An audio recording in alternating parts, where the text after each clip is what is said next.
Oui, merci Monsieur le Président. À entendre les arguments énoncés, j'ai eu un doute de savoir si on avait reçu le même rapport de la Chambre régionale des comptes, puisque tout est une fois de plus à charge, comme je l'ai dit tout à l'heure, sur ce qui a été dans les, je sais plus, 76 pages de la délibération, mais il y a quand même des choses qui étaient positives et il faut le souligner, je crois, pour la transparence des débats et l'information de tout à chacun, notamment celles et ceux qui peuvent nous suivre à cette heure assez tardive de la soirée.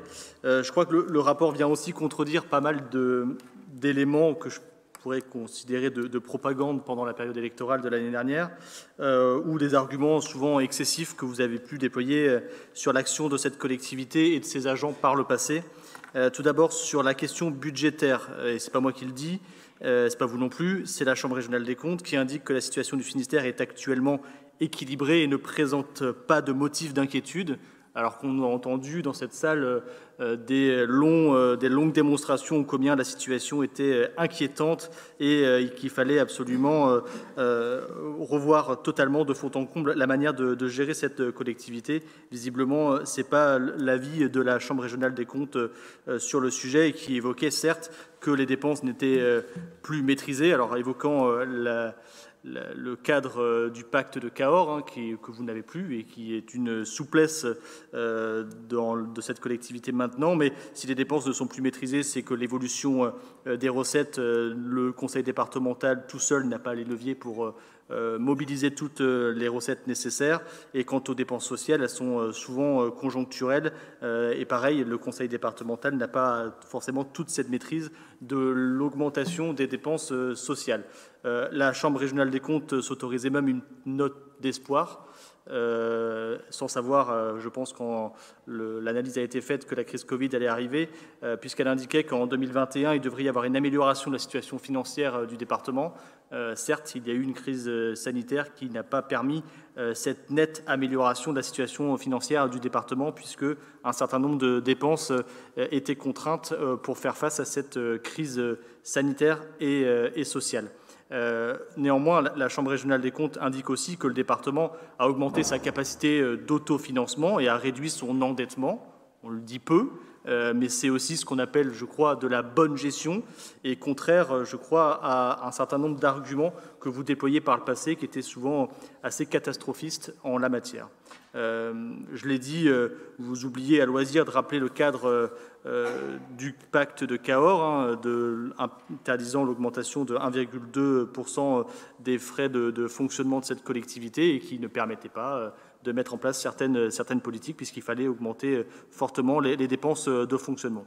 Sur les routes, je ne sais pas si dans ce domaine-là, il faut faire vraiment des comparaisons, puisque si on veut vraiment comparer les situations des différents départements, il faut comparer aussi les réseaux structurellement. On a des départements qui ont majoritairement des routes départementales, très peu déployées dans des zones urbaines et très peu de fois de voies.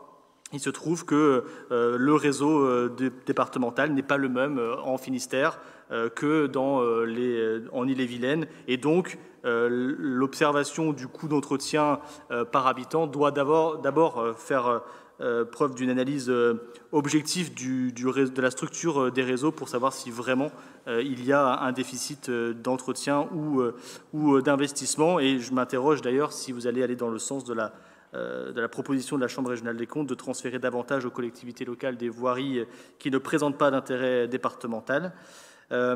Sur le champ de l'enfance, alors on a eu cet après-midi la chance de pouvoir participer à une réunion à la dernière minute sur la politique de l'enfance, mais il faut aussi souligner ce qu'évoque la Chambre régionale des comptes sur l'effort du département en matière de protection de l'enfance.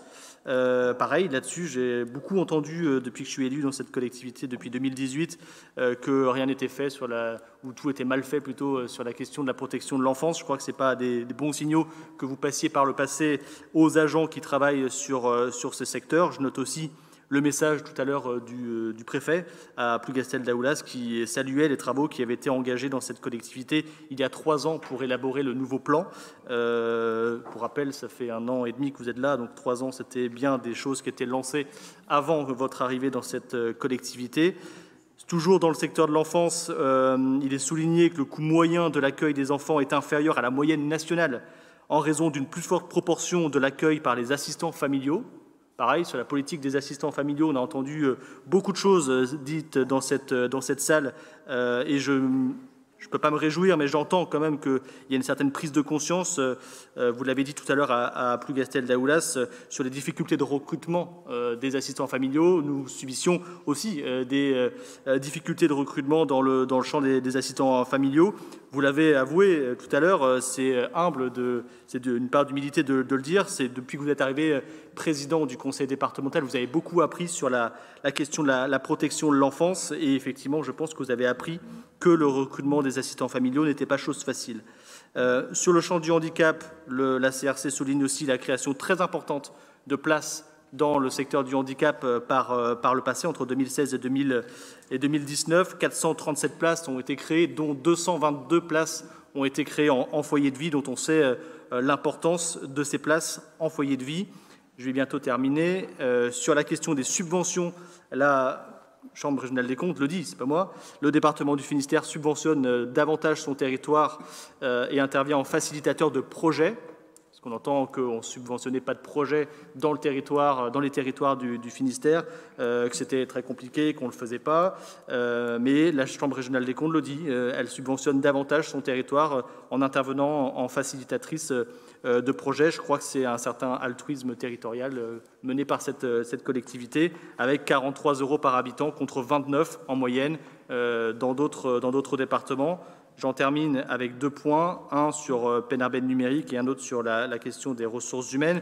Sur Pénarben numérique, on ne va pas refaire l'ensemble des débats qu'on a pu avoir dans cette collectivité. Didier Guillon n'est pas là en plus. Vous allez nous refaire un match technologique en reprenant les lunettes du présent pour refaire la technologie du passé. Mais c'est quand même bien grâce à Pénarben numérique qu'aujourd'hui vous pouvez compter sur un certain nombre de pylônes pour la couverture 4G dans notre département du Finistère. Vous pouvez aussi compter sur le déploiement de Pénarben numérique pour avoir raccordé de manière fibrée la station biologique de Roscoff par le passé. Sans l'intervention de Pénarben numérique, la station biologique de Roscoff ne serait pas raccordée à la fibre et on pourrait s'interroger légitimement si elle serait toujours positionnée sur Roscoff. Premier point. Deuxième point, l'hôpital de Carhaix, dont on sait tous ici ô combien le combat pour l'hôpital de Carhaix a été mené par le passé et doit rester un point de vigilance de tous. L'hôpital de Carhaix a été fibré grâce à l'action départementale de Pénarben numérique. Et j'en termine sur la question des ressources humaines. Le niveau des dépenses de personnel rapport au nombre d'habitants est inférieur aux moyennes de la strate. Conclusion, la masse salariale était bien gérée dans cette collectivité, alors que vous demandiez, j'ai retrouvé des extraits, en 2017, vous demandiez, Alliance pour le Finistère, des économies sur le fonctionnement et sur la masse salariale, et que les subventions trop nombreuses et trop généreuses, je crois qu'on peut s'interroger sur vos analyses passées, manquant clairement de clairvoyance. Merci beaucoup, Monsieur Faure, d'avoir balayé comme ça en 7 minutes toute l'action départementale sur 6 ans. C'est une performance remarquable. Vous auriez toute votre place à la Cour des comptes.